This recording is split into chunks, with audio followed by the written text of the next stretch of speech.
Om Shanti. Good morning. साकार मुरली 9 अप्रैल 2025। बाबा का मीठा मीठा लेटर हम मीठे मीठे बच्चों के मीठे मंथन के लिए।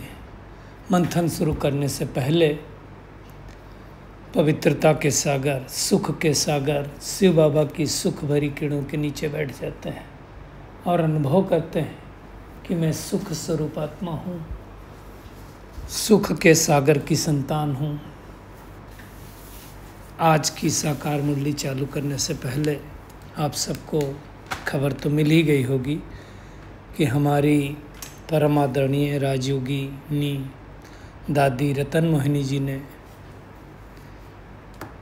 कल रात में 1:20 पर अपने देहावसान अर्थात शरीर को त्याग दिया और बाप दादा की गोद ली। ये वो महान आत्माएं हैं जिनके अगर जीवन यात्रा देखें तो बहुत महान रही है। आपका जन्म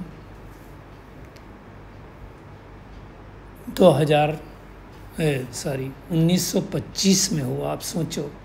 और जब इस विश्वविद्यालय के संपर्क में आई थी 25 मार्च 1925 को, तो मात्र 13 साल की थी। और 13 साल में जब पहली बार ये आई थी सिंध हैदराबाद जो पाकिस्तान में है इस समय, तो ब्रह्मा बाबा तो सत्संग करते थे और उस सत्संग में ये पहली बार माता जी के साथ गई थी, तो ये ध्यान में चली गई थी। काफ़ी टाइम तक ध्यान में रही और उस समय ही इनको ये अनुभूति हुई थी कि ब्रह्मा बाबा के अंदर कोई दूसरा बैठ करके जो पावरफुल है वो ये ओम ध्वनि कराता है। और तब से लगा करके 8 अप्रैल 2025 तक इन्होंने अपनी आध्यात्मिक यात्रा की। तो आप सोचो ऑलमोस्ट जितने दिन यज्ञ हुआ अभी तक, उतने दिन कहेंगे तो 90 ईयर्स, ऑलमोस्ट 89 to 90 ईयर्स जो है इन्होंने यज्ञ की सबसे ज़्यादा सेवा की। उनको डॉक्टर की उपाधि भी मिली, बहुत सारी फॉरेन में भी सेवाएं की, यहाँ भी मुंबई में और कई स्थानों पर सेवाओं के निमित्त बनी। अभी 2015 में डॉक्टर की उपाधि उनको दी गई और भारत गौरव का भी पुरस्कार उनको मिला। तो ये वो आत्माएं हैं जो भारत के क्षितिज पर चांद बन कर के चमकती हैं, या यूँ कहें सूरज बन कर के चमकती हैं। वो सितारे हैं। निश्चित रूप से बाबा को कोई बहुत बड़ा कार्य इनसे करवाना होगा, इसलिए उन्होंने अपनी गोद में लिया है। अब इससे एक बात तो तय हो जाती है कि यज्ञ के जितने भी आदि रत्न थे, आखिरी दादी थी, उन्होंने भी अपने शरीर को छोड़ दिया है। तो अब यज्ञ में कोई आदि रत्न नहीं बचे हैं। अब आप समझ लें, जब कोई ऐसी आत्माएं होती हैं यज्ञ में या सृष्टि पर, तो उसकी बहुत बड़ी देख रेख होती है, यूँ कहें बहुत बड़ी संभाल होती है। अब ऐसी आत्माओं ने अगर शरीर छोड़ दिया है तो निश्चित रूप से हम ये कह सकते हैं कि अब सृष्टि की उल्टी गिनती चालू हो गई है। तो हमें उस हिसाब से पुरुषार्थ करना है। आज की मुरली पर आते हैं। बहुत सारी बातें आज बाबा ने कहा किसी को ज्ञान देना है तो पहले उसकी नब्ज देखो। नब्ज देखे, जैसे धरनी देख करके हम बीज डालते हैं, वैसे नब्ज देख करके फिर अलफ का निश्चय करो। अलफ माने अल्लाह, और जब तक निश्चय न हो तब तक आगे नहीं बढ़ना चाहिए। दूसरी बात बाबा ने कहा, अगर स्कॉलरशिप लेना है तो तुम्हारे अंदर अंतर्मुखता का गुण होना चाहिए। इसलिए कहते भी अंतर्मुखी सदा सुखी। आज उसके बारे में बहुत सारी बातचीत बाबा ने कही। आज फिर से बाबा ने कहा, वो बहुत थोड़ा बोलेंगे, चलन रायल होगी, आदि बहुत सारी बातें बोली हैं। कुल मिलाकर के बाबा दैवी गुण हमें धारण कराना चाहता है। तो हमें चेकिंग ये करना है कि हम दैवी गुण धारण करते हैं कि नहीं करते, किए हैं कि नहीं किए। और दैवी गुण धारण करने के लिए क्या चाहिए, हमें याद की यात्रा चाहिए, है ना। क्योंकि ये संगम युग बहुत कल्याणकारी, कल्याण उनका होगा जो बाबा को याद करते हैं प्यार से और चार्ट रखते हैं। आज बाबा ने फिर से चार्ट को याद दिलवाया है, तो इसकी भी हम गहराई में जाने वाले हैं। कई बार लोग ब्रह्मा बाबा को देख करके मूझते कि इनको क्यों बिठाया है, तो उसके बारे में भी हम बात करेंगे। आज बाबा ने कहा कि भाषण देने में तो बाबा बहुत बच्चे अच्छे हैं, परंतु योग 2% भी नहीं है। कई कहते हैं मैं बहुत बड़ा योगी हूँ, बाबा तो 2% का भी सर्टिफिकेट नहीं दे रहा है। आज साकार बाबा की अपनी बात आई है। देखो, आप कोई गुरु अपनी महिमा अपनी बात बताता नहीं, कमी कमजोरी, लेकिन ब्रह्मा बाबा शेयर कर रहा है कि मैं भोजन पर याद करने बैठता हूँ तो फिर भूल जाता हूँ, तो उसको भी हम देखेंगे। और एक बात बाबा ने कही कि जो योग में कच्चे हैं वह देहाभिमान में आकर के रूसते रहेंगे, लड़ते रहेंगे, झगड़ते रहेंगे। चेक करना हम तो ऐसे नहीं हैं, वो हमें खुद की चेकिंग करनी है। और जो अच्छे स्टूडेंट हों, बाबा ने उनकी निशानी बताई कि वो पढ़ाई पर बहुत ध्यान देंगे।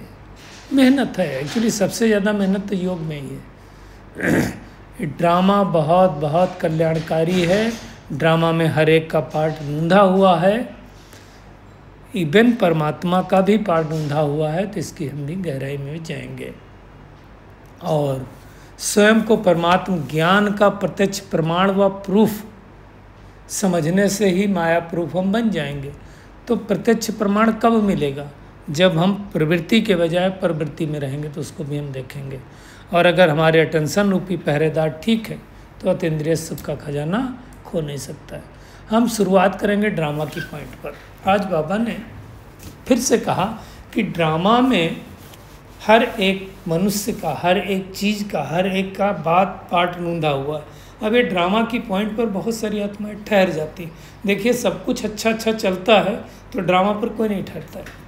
जब कोई परिस्थिति आती है तब ठहर जाते हैं, तब कहते हैं ड्रामा कल्याणकारी नहीं, ड्रामा में मैं लेट क्यों आया।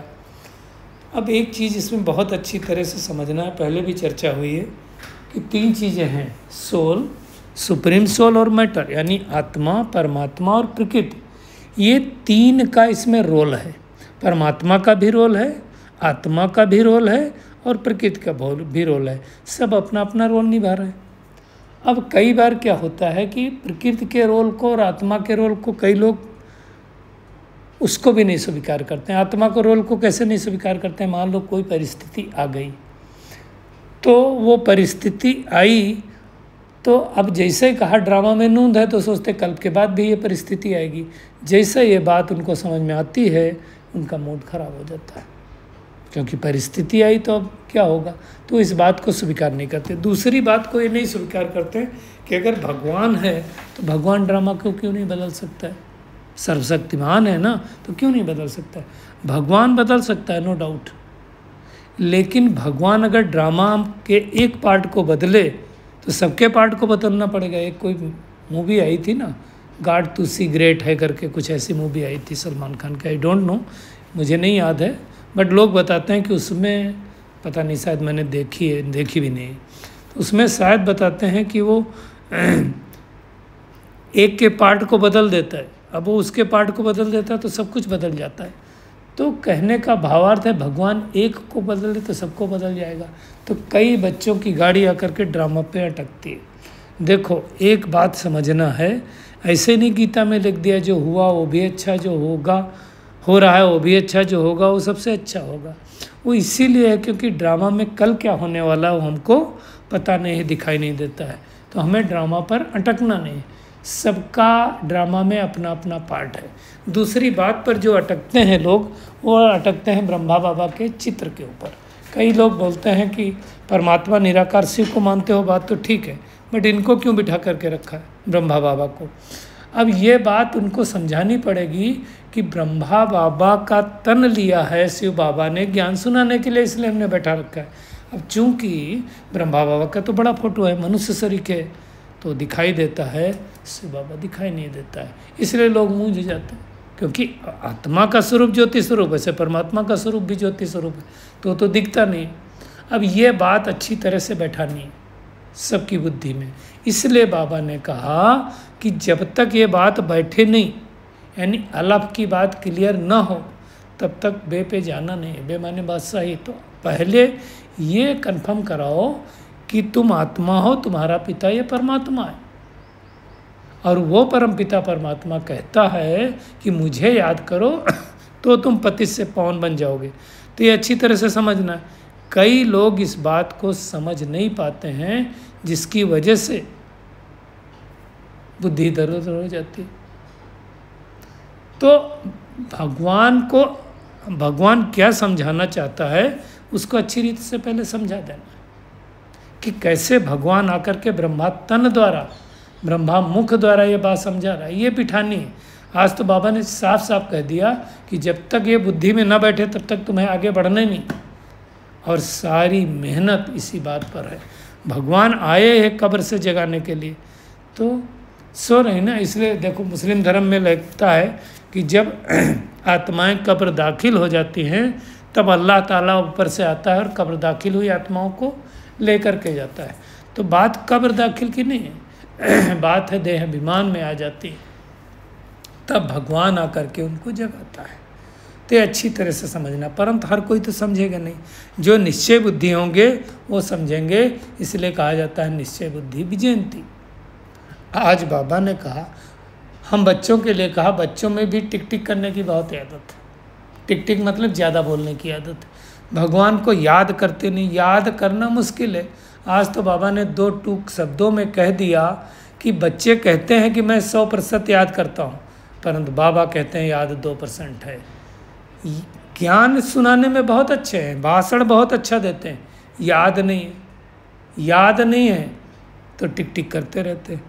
अगर बाबा कहते याद है तो याद का चार्ट रखो, क्योंकि याद से ही विकर्म विनाश होंगे, बाकी और कोई तरीका नहीं है। याद करने में ही तो मुश्किल है, और बाकी बगैर याद किए हमारा कल्याण नहीं होना है। तो चेक करें कि मैं आत्मा कितना याद करती हूँ।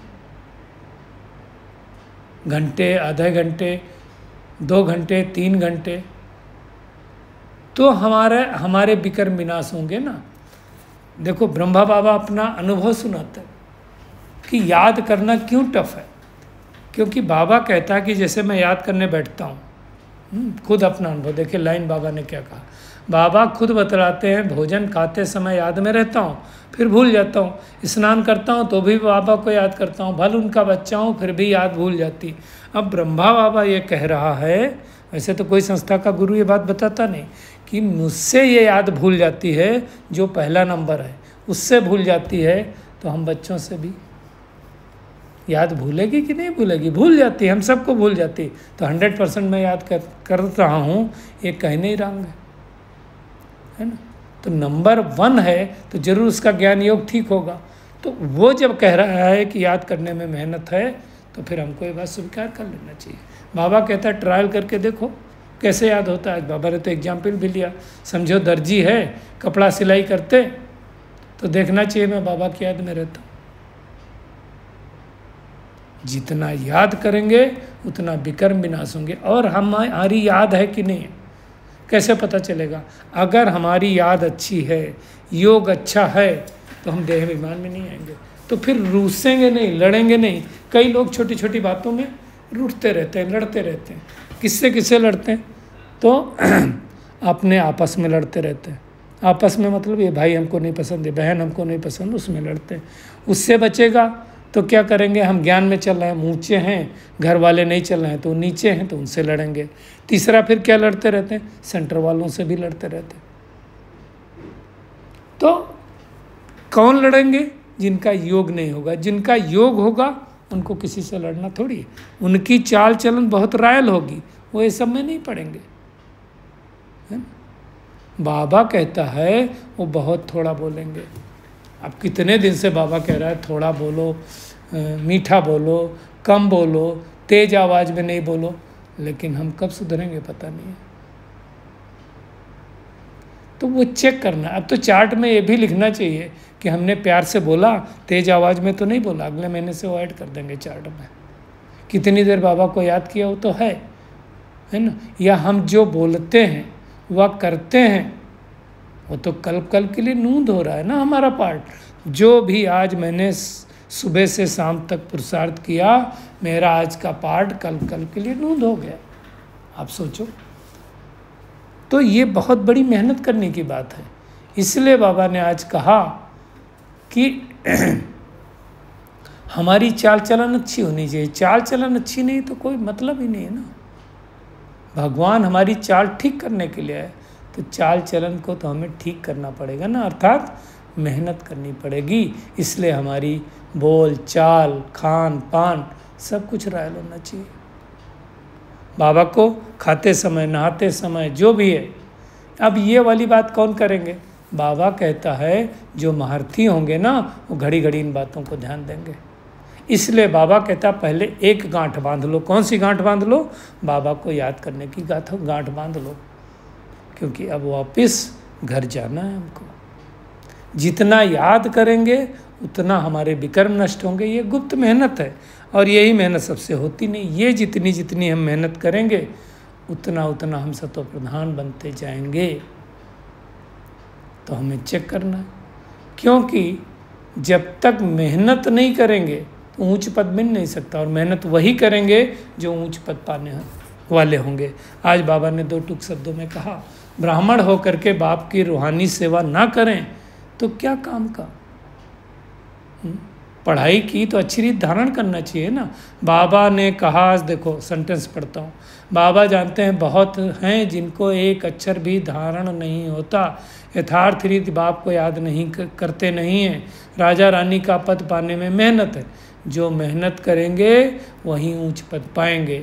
नंबर 1 को स्कॉलरशिप मिलती हो तो लक्ष्मी नारायण को मिल गई, फिर बहुत नंबर 1 है। माला भी बनती 8 की बनेगी, 100 की बनेगी, 16,000 की बनेगी, तीनों मिला के 16,108 हो गए ना। कई लोगों को माला भी समझ में नहीं आती। 8 हैं, फिर 100 हैं, फिर 16,000 हैं, तीनों मिला के हो गए 16,108। कहाँ आने वाले हैं वो हमें देखना है। कहाँ आने के लिए क्या करना है? तो आज बाबा ने कहा सबसे अच्छा अगर स्कॉलरशिप लेना है ना, तो सबसे अच्छा स्कॉलरशिप लेने का गुण है अंतर्मुखता का गुण। इसलिए कहा जाता है अंतर्मुखी सदा सुखी। जो अंतर्मुखी बच्चे होंगे, मतलब अंदर जिनका मुख होगा, अपने बारे में सोचते होंगे, अपने कल्याण के बारे में सोचते होंगे, वो देह अभिमान में नहीं आएंगे, लड़ाई झगड़ा नहीं करेंगे, चलन बड़ी रॉयल होगी, शानदार होगी, खान पान उठना बैठना बोलना चालना सब कुछ रॉयल होगा। बहुत थोड़ा बोलेंगे, यज्ञ में सर्विस रुचि से करेंगे, टिक टिक नहीं करेंगे। तो हमें चेक करना है कि मैं आत्मा कौन सी कैटेगरी में हूँ। आज बाबा ने कहा कि मैं आता ही कब हूँ? जब मेरी निंदा पूरी होने का समय होता है तब आता हूँ। भगवान की कितनी गिलानी अभी भी लोग कर रहे हैं, लेकिन जब गिलानी पूरी होती, खासकर हम बच्चों द्वारा, तब भगवान इस सृष्टि पर आता। जिनकी पूजा करो, उनके ऑक्यूपेशन कोई नहीं जानो तो क्या कहेंगे। तो ये बहुत बड़ी बात आज बाबा ने कही है, तो हमें ध्यान देना। देखो, भाषण करना कोई बड़ी बात नहीं है, लेकिन भाषण देना वो मेहनत का काम है, वो हमें करना। मेहनत यही है। देखो, सर्विस करेंगे तो ऊंच पद पाएंगे, बाकी का तो पद कम होने वाला है ना। तो हमें बहुत मेहनत करनी है। बाबा ने कहा जो अच्छे स्टूडेंट रहते हैं वो पढ़ाई पर ध्यान देते हैं। दुनिया में भी देखो, कोई तो बिल्कुल ध्यान ही नहीं देते, और क्या सोचते हैं कई लोगों को, जो भाग्य में होगा मिल जाएगा। अब ऐसे लोगों को क्या कहेंगे? जो नसीब में होगा मिल जाएगा। कल भी कहा था ना, पुरुषार्थ और प्रारब्ध।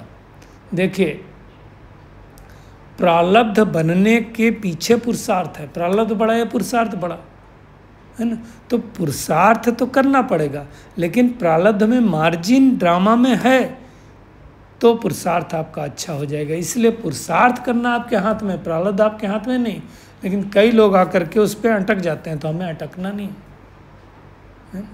ये अच्छी तरह से समझना है। हर एक आत्मा का अपना अपना पार्ट है, और ये ड्रामा कल्प कल्प बना हुआ है। तो इसको अगर अच्छी रीति समझेंगे तो हम खुशी में रहेंगे, नहीं तो खुशी में नहीं रह सकते, है ना। देखो, पुरुषार्थ कर लिया, पुरुषार्थ करने के बाद जब हुआ तो उसको ड्रामा कहें, कुदरत कहें, तब कह सकते। ईश्वर की कुदरत नहीं कहेंगे। कई लोग बोलते ना, वो ईश्वरीय आपदा हो गई। ईश्वर कोई आपदा नहीं करता है, तो ड्रामा में है तो होता है। तो ये बात हर एक को समझ में नहीं आती।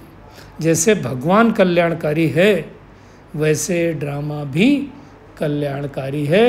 इसके राज को अच्छी तरह से समझना है। आज के वरदान पर आते हैं। अपने श्रेष्ठ जीवन द्वारा परमात्म ज्ञान का प्रत्यक्ष प्रूफ देने वाले माया प्रूफ हो। देखिए, अगर हमारी जीवन श्रेष्ठ है तो हमारे कर्मों द्वारा, हमारे बोल द्वारा, हमारे बातचीत द्वारा परमात्म ज्ञान का प्रत्यक्षता होगी, है ना। तो क्या करना पड़ेगा, हमारा जो जीवन है उसको चेक करना है। जैसे कहते हैं ना, दादियों का जीवन ही उनकी पहचान, जैसे लता मंगेशकर के लिए कहते हैं ना, आवाज़ ही उनकी पहचान है। तो हमारा जीवन ही पहचान बन जाए। सबसे बाबा ने आज फिर से कहा, बड़ी असंभव से संभव होने वाली बात क्या है, प्रवृत्ति में रहते परवृत्ति में रहना। परवृत्ति का मतलब दुनिया और देह के पुराने संबंधों से न्यारा रहना। प्रवृत्ति मतलब घर गृहस्थ में रह रहे हैं। परवृत्ति मतलब दूसरे की वृत्ति से, पर माने क्या होता है, दूसरे की वृत्ति का प्रभाव हमारे ऊपर ना पड़े, हम उससे न्यारा रहें। पुराने शरीर को, पुरानी दुनिया को देखते हुए भी ना देखें, तब कहेंगे माया प्रूफ। यानी संपूर्ण पवित्र जीवन जीना, यही परमात्मा को प्रत्यक्ष करने व माया प्रूफ बनने का सहज साधन है। जैसे हम इन 5 प्रश्नों में गए, क्या, क्यों, कब, कैसे, कहाँ, वाई, वाट, वेयर, व्हेन, बस समझो बेड़ा गार्ड हो गया। तो उन सब चीज़ों में हमें जाना नहीं। और स्लोगन में बाबा ने कहा, टेंशन रूपी पहरेदार ठीक है तो अतीन्द्रिय सुख का खजाना खो नहीं सकता। कौन कौन सा टेंशन? आँखें हमारी क्या देखती हैं, कान क्या सुनते हैं, मुख क्या बोलते हैं, है ना, त्वचा क्या स्पर्श करती है, नोज क्या सूंघना पसंद करती है, कौन सी खुशबू पसंद करती, इस पे अगर हमारा अटेंशन है ना, 10 इंद्रियां बोलते हैं ना, तो फिर हमें सुख का खजाना, इंद्रिय सुख का मिल सकता है। आज कंबाइंड स्वरूप की पॉइंट में आई है कि बाप को कंपेनियन तो बनाया, वो अच्छी बात है, लेकिन अब क्या करो, कंबाइंड रूप में अनुभव करो। चलते फिरते, उठते बैठते क्या करो, चेक करो कि मैं बाबा के साथ कंबाइंड हूँ, किनारा तो नहीं कर लिया। जितना जितना कंबाइंड स्वरूप का अनुभव बढ़ाते जाएंगे, उतना ब्राह्मण जीवन प्यारी और मनोरंजक अनुभव होगी। तो चेक करें कि हम कितना कंबाइंड है।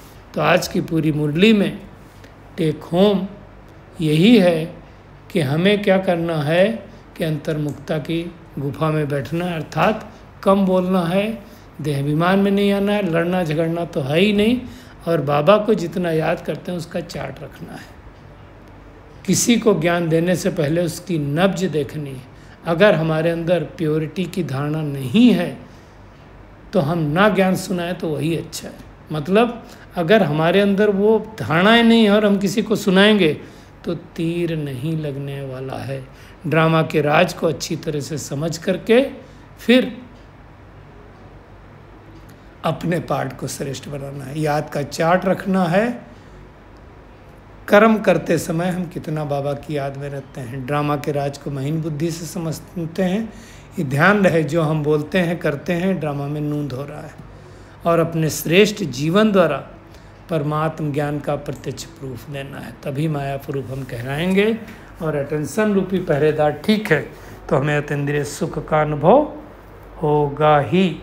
बाप और आप हर कर्म में कंबाइंड स्वरूप का अनुभव करना है, बार बार चेक करते रहना है कि बाबा से हमने किनारा तो नहीं किया, तब हमें ब्राह्मण जीवन आनंददायी मनोरंजक लगेगी।